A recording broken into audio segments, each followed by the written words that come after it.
Were on the street when I saw the second plane hit and the first building fall. Success is not an individual sport. It's very much a collective game. You miss 100% of the shots that you don't take. And I find that so true. And I think that ability to reinvent oneself is very much a Lebanese trait, but it's something that served me very well in my career as well. And so I'm very, very proud of how life has evolved and continues to evolve. Juggling, like any juggler, a juggler always drops a ball, right? But the juggler will pick it back up and juggle once again.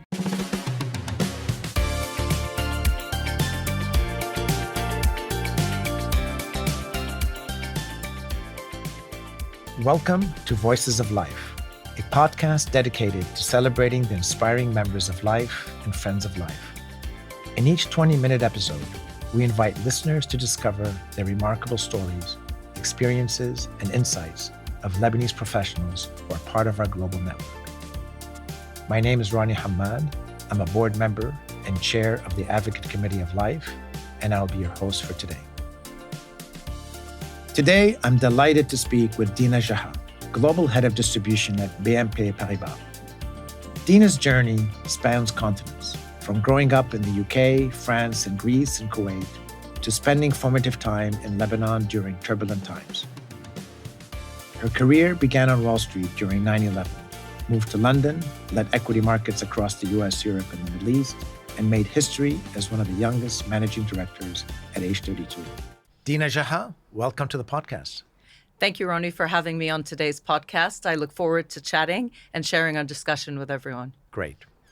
Dina, your upbringing across multiple countries, only brief schooling in Lebanon is quite unique for a lot of us.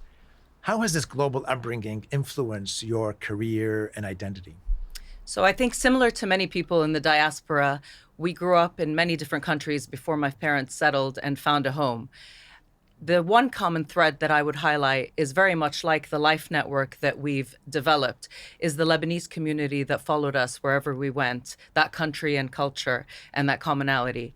Growing up in various countries and then eventually settling in the Middle East made my ambition to go to the US even stronger. And so my focus really and my upbringing in my childhood was to get myself there. And at 18, I managed to get into the US and move. Great. I have a very similar background in a way. Lebanon's problem started many years ago, and my father emigrated in the 60s. I was born in the US. I came back and then left again to Paris, came back, and then finally went back to the United States and continued my studies. So it's part of that whole diaspora experience. So you started your career on Wall Street during the events of 9/11. How did that experience shape your approach to finance and, in a way, resilience, given the traumatic events of that day? Yeah, so I moved to the US, as I mentioned, and went to university there. And of course, like many Lebanese, I needed a work visa to be in the US. So you can imagine that starting my career and getting that to work in New York at a Wall Street firm in 2000 was very exciting for me. Which firm was that? It was DLJ, which doesn't exist anymore, bought by Credit Suisse 1 month after I joined the firm. So traumatic in and of itself. Wasn't sure if I would have a job, wasn't sure if my visa would transfer. Bought by a firm called Credit Suisse, which also doesn't exist anymore today. But as you mentioned, a year into my role and a year into living in New York, we experienced the horrific events of 9/11. We'd been evacuated from the building and were on the street when I saw the second plane hit and the first building fall. And what I can say to you that did in terms of my career and my experience is that it made me realize how far away the US was from home. And though on the first British Airways flight that was allowed to fly back from London to New York, when the airports open, my Lebanese mother was there. Wow. It made me realize that the divide was a little bit too far for what I wanted my career to be. And so 2 years later, I asked for a transfer to London to be closer to home. Wow. So when the events of 9/11 happened, where was the offices of Credit Suisse or JPL? So they were far enough in the sense that they were in Gramercy. Oh, okay. But because a bank was hit, all banks had a mandatory evacuation. And so we had to leave our building. And unbeknownst to us, assuming it was just a one-off hit, we actually walked in the direction of the World Trade Center Oh, wow. because of the number of friends that we had in the region. So I ended up closer to it than I perhaps would have been had I remained in the office, actually. Yeah. So obviously you've had an extraordinarily successful career. You achieved the milestone of the youngest managing director at age 32 and led a hedge fund business across equities in multiple regions. What would you say were the drivers of your behind your success? So I would say that similar to what I just said in terms of, leaving home, I felt that if I wasn't going to live with my family and if I was going to choose to live abroad, then I had to make it count, and it really had to be worth it. And so I would say that, like most Lebanese and like anyone starting their career, I really just worked extremely hard, knowing exactly what every milestone was and what I would need to get there. And in banking, it's quite clear what you need at each level. And so when I got to that level of managing director, I sort of felt that I had, done what I set out to do. But what I would say is that hard work, of course, success is not an individual sport. It's very much a collective game. And so surrounding myself with people that guided me, mentored me, good bosses all along the way was really crucial to my success. And my husband always says something to me that comes from a famous Canadian ice hockey player that I live by. And it's a quote that says, you miss 100% of the shots that you don't take. And Yeah. I find that so true. So I try to take as many shots as I can. I'm not afraid of change. Whenever I feel that a person above me is not someone I aspire to be, then I switch roles, I switch regions. And I think that ability to reinvent oneself is very much a Lebanese trait, but it's something that served me very well in my career as well. I'd love to follow up on this because I want to get a flavor of how you developed your structure of support. These mentors, these counters. I felt like I fumbled and bumbled throughout my career and trying to figure it out on my own. And it was only later in my life that I really understood it. And so you seem to have figured it out very early on, particularly this idea of beyond just mentors, but really people who sponsored you and really pushed you. Can you kind of maybe share some insights about how you developed this structure of support? Yes, of course. So a month into my first job, as I mentioned, we got taken out and I wasn't sure I would have a job. And my first boss at the time said to me, Dina, don't worry about the name on the door, the firm you work for. Worry about the job that you're doing. Put your head down and work hard, and I will take care of you. And he was my first boss, so there's a little bit of luck in that. But I realized that if you do support yourself with someone that has your best interest at heart, and if you do then deliver, that's a good way to go forward. And so I always surrounded myself with people that, like I said, I aspired to be like, or that I respected, but also that support system comes from family, it comes from friends, it comes from people across other industries. And it's something that I carry with me today and that I hope I can also, pay forward, if you will. Yeah. So tell us about your decision to leave banking briefly and set up VAR Capital, which is now an award-winning family office, and how that entrepreneurial experience kind of impacted you along the way. Yeah, so what I would say is that I don't think I was born necessarily to be a banker, but through various circumstances, and one of them being the need for a visa, it's where I started. So I always had a little bit of an entrepreneurial spirit to me. I still think I have that. And I had made MD, which to me was that milestone, as I mentioned. And a few clients approached me saying, why don't you look to see what it's like on the other side? So, I'd been part of a service industry for a very long time, financial services. But on the other side, you had the institutions and the hedge funds. And it was a bit of a dream of mine to set one of those up. And so I went and I did that. It used to be called Ayan Capital, actually. But like a lot of things in life, life hits you. I got pregnant. The timing was not right.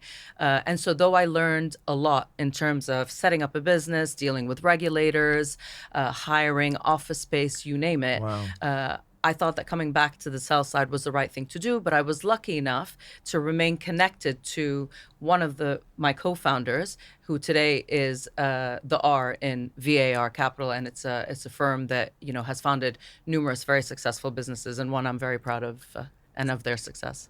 Can you name your partner? Rajat Sharma. Oh, Yeah. okay. I mean, you've had such an extraordinary career. I wanted to shift a little bit to, you've been involved heavily in philanthropic activities through the Son Foundation, and then founded The Kid in Her to showcase women leaders. Why is storytelling and representation so important to you? And tell us a little bit about these efforts. Yeah, so for me, I learned early on that, a lot of us that work in finance are very lucky to be there. Of course, there's a lot of hard work that comes along the way, but it results in a group of people that are really very lucky and fortunate in a world where not everyone is. And so the Sohn Foundation, and the reason I felt so passionately about, being one of the people to bring it to London, was because it was a foundation that married philanthropy with finance. And I thought that was a great crossroad for finance to do good in a time when many people How did it do that? So we raise money. We host a series of conferences around the world. In fact, the London one that we founded was the first international conference after the one in New York. Globally, we've raised over $90 million for pediatric cancer. Amazing. The one in London's raised a few million as well. There are now conferences in over 10 countries. And the way it works is that the founders of hedge funds get on the stage and pitch an idea to a group of investors. It's the first time they pitch it to an audience. And so people pay a lot of money to attend. And then all the money that we raise funds pediatric cancer. In London, we've been funding a great research project for the Great Ormond Street Hospital. And in the past, we've funded Cancer UK and the Royal Marsden. So that's the Sohn Foundation. And through the Sohn Foundation, and working with another Life member who was hosting the firesides for the women's event at the Sohn Foundation, Jumana Bersecci, who herself is a news anchor. Yes. And one of our future podcast hosts. Exactly. I learned the importance of telling someone's story from their childhood, because she always starts with asking that. And I realized that, I also love to hear about people's childhood journey, because good or bad, it helps shape who we are today. Absolutely. And so that was the logic behind founding The Kid in Her, if you will. It was to enable women, female founders, but not only, senior women in various industries, to have a platform to tell their story. And for us to be not only a platform for their voice, but a connector of funding, a connector of new clients, a connector of networks. And so that is why I founded The Kid in Her earlier this year, actually. Yeah. You were also a founder of Life, an early member, one of the first members of Life. Tell us about that whole experience. I understand there was a 2006 event, one of the incidents of war in Lebanon, and there was this email that was sent to find out if there were any Lebanese in finance who were in Lebanon that needed to be evacuated. Tell us that story and how you got involved in that. Yeah, so again, going back to Credit Suisse, which is where a lot of us original Life members worked, Paul Raphael had the idea following the 2006 war, and actually around the 2006 war, to try and connect all the Lebanese that worked in Credit Suisse in London in order for us to try and help get our families out of Lebanon at the time. He created I forget what it was called, but it must have been something like Lebanese at creditsuisse.com. And eventually, that grew into a network. And actually, the first Life employee, one of my best friends, left Credit Suisse to work full-time for Life. Originally, we were London. We were only finance. And I've been there from the start, where we've debated adding, different businesses. And now we have a few different regions. And so I'm very, very proud of how Life has evolved and continues to evolve from those early days of an email address to a podcast today. Yeah. And actually, you're a founder of the Life's Women Initiative and a longtime board member. How do you see the role of networks like Life empowering Lebanese professionals globally today?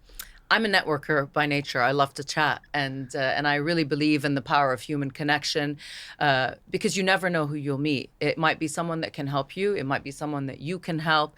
And really, for every connection, we make, I do believe that, it goes around in a circle and somehow comes back. So I'm very proud of all the networks that Life has created. I think it's amazing, everything from the Life pitch nights, the podcast that we're doing today, the women's events, as we talk about it, the mentorship program. And I think it's very, very important in any organization and in life, really, to have very, very strong networks. And I think we do a great job of that. You made me smile when you say you're love to network. One of the things we did at the Life Academy, which was to teach people about interviewing and networking, is that my sense is that a lot of Lebanese are very good at talking to others, but only to people they know. And networking is really about going to people you don't know necessarily and walking into a room and talking to people you don't know. And I think learning how to facilitate that connection and being curious and discovering, I think, is one of the most critical tools, I think, and so I'm going to use that quote of yours and use it for the next time we do the Life Academy. Can you share some personal stories about how you juggled your personal life, career, kids, husband, and traveling through all these countries and being such a really busy woman doing philanthropic finance and family? Yeah, sure. So juggling, I mean, like any juggler, a juggler always drops a ball, right? But the juggler will pick it back up and juggle once again. And so what I would say is that I can never give 100% to everything. And I've come to terms with that, and I think it's okay. And so sometimes my career will take 80% because I really need to be spending time with my family or something else that I'm passionate about. And understanding that and being okay with that takes time, and it's not the same for any two people. So how I've been able to juggle, let's just say, the things you mentioned may not be how someone else can or wants to juggle, but the biggest lesson for me really has been that it's okay to drop a ball every once in a while. Even the best do it, but you just pick yourself back up again, and if you're passionate enough about everything you're doing, then you find a way and you find the time. Great. Dina, thank you for your time. This was an extraordinary conversation, as expected. Love to hear more about your activities and all the great things you're doing. Thank you so much, Ronnie. I hugely appreciated it. Thanks. Great. Thank you for listening to Voices of Life, where stories connect us and purpose moves us. Join our global network to be part of Lebanon's brighter future, wherever you are. To learn more about life, visit our website and follow us on social media. Thank you.